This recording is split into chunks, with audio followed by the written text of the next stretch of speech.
In 2016, more than 23 million people watched each episode of Game of Thrones, eager to find out which intricate plots would unfold on screen. But did you know some of the most interesting storylines actually take place behind the scenes? Let's take a closer, spoiler-filled look at the untold truth of Game of Thrones. Pop quiz, hotshots. Author George R.R. Martin had long been reluctant to adapt his novel series, A Song of Ice and Fire, because he didn't want the on-screen version to tarnish the brilliance of his books. So when David Benioff and D.B. Weiss approached him for HBO, Martin agreed on one condition. They had to answer one question.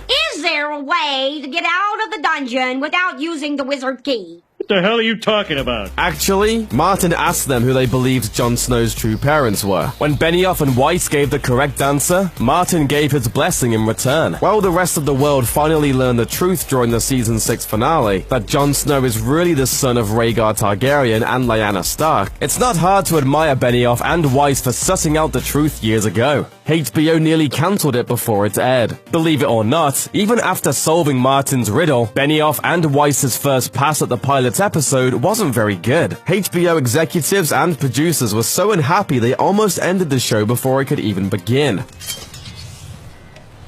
In an interview, D.B. Weiss explained that, after watching it, one of the HBO head honchos put it bluntly, "You guys have a massive problem. The script was rewritten, about 90% of the pilot was reshot with a new director, and the showrunners also made major changes to the cast. The role of Daenerys Targaryen was recast, substituting Emilia Clarke for actress Tamsin Merchant. Catelyn Stark was recast too, bringing in Michelle Fairley for Jennifer Ale. The original pilot has to date never aired, and that's a shame for plenty of reasons." George R.R. Martin explained that he had a cameo during Daenerys' wedding scene. It was, sad to say, left on the cutting room floor. I was a Pentoshi nobleman in the background, wearing a gigantic hat. Lady Stoneheart. If you're a Game of Thrones fan who's never read the books, you might not realize that one of the franchise's most popular characters hasn't even shown up on screen yet. In the novels, the Red Wedding isn't the end of the story for doomed Catelyn Stark. After she's killed, the Freys throw her body into the river, where it floats for 3 days before being recovered by Beric Dondarrion and the Brotherhood without banners. Lord Beric magically resurrects her, at the cost of his own life. He dies as the spark of life passes to Lady Catelyn. When she rises, her skin is grey, her hair has turned brittle and white, and her face has a mass of shredded wounds filled with clotted black blood. She cannot speak, because the bloody bastards cut her throat too deep for that, but she remembers. Catelyn Stark is dead, and Lady Stoneheart's reign has begun. She becomes the new leader of the Brotherhood, and directs them in a bloody campaign of vengeance against Lannisters and Freys, when learning Klingon just isn't enough. Although Martin only created a rudimentary outline for the fictional languages of his novel, Game of Thrones producers required a much broader vocabulary to use on the show. They turned to Language Creation Society founder David J. Peterson, and he created entire languages for both Dothraki and Valyrian, including grammatical rules and pronunciation guides. If you'd like to learn either language yourself, direct your web browser to the appropriately named Dothraki.org. The Red Wedding really happened. Well, the Red Wedding sort of really happened. Author George R.R. Martin frequently draws from real history for his books, and a notably nasty incident in Scottish history served as inspiration for the infamous Red Wedding in Season 3. In a 15th century incident that would be later known as the Black Dinner, William, the 16-year-old Earl of Douglas, and his 10-year-old brother were invited to a feast with James II, the child King of Scotland. The king's advisors dragged the young Earl and his brothers outside the castle, gave them a mock trial, and then beheaded them both. The Lannisters send their regards. Similarly, the Purple Wedding, where King Joffrey meets his maker, was based on a real incident too. The poisoning and death of England's Prince Eustace at a feast in 1153.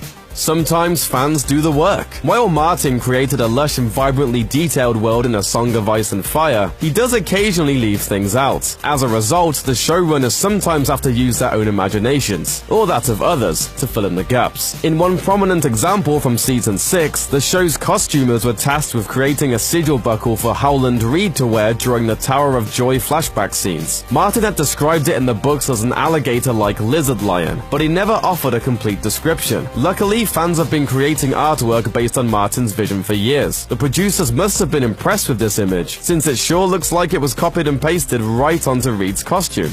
horsepower, and bodybuilding. In Season 6, during the breathtaking cavalry charge of the Battle of the Bastards, Jon Snow stands alone on the battlefield as Ramsay Bolton and Umber horsemen ride toward him at breakneck speed, but Snow's army suddenly rushes up behind him, igniting one of the show's most impressive battle scenes. If you thought it had to be green screen trickery, however, you were wrong. The showrunners revealed in a behind-the-scenes video that those were dozens of real live horses charging Harrington at full gallop. Until the last minute, I was stood there facing off against this cavalry charge, which is really scary.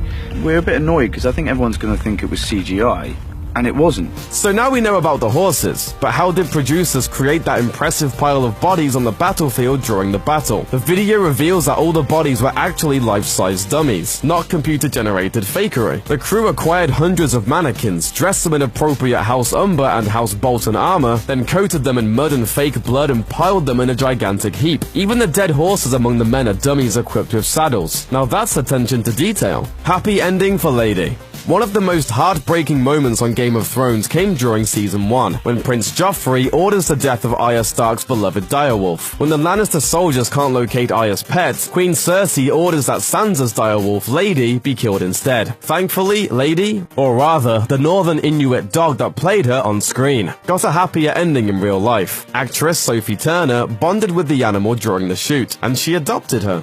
More than meets the eye. In A Song of Ice and Fire, Daenerys Targaryen and her brother Viserys have purple eyes, and Game of Thrones showrunners planned for them to have them on the show as well. Unfortunately, the purple contacts affected actress Emilia Clarke so badly that producers decided to ditch the contacts and reshoot the scenes with her natural baby blues. And that's not the only eye-opening tale from the set. Arya Stark is blinded during her training with the Faceless Men, and in order to accurately portray the role, actress Maisie Williams wore completely opaque 16mm thick contact lenses for her speaking scenes, and a pair with only a pinhole in the center during fight scenes.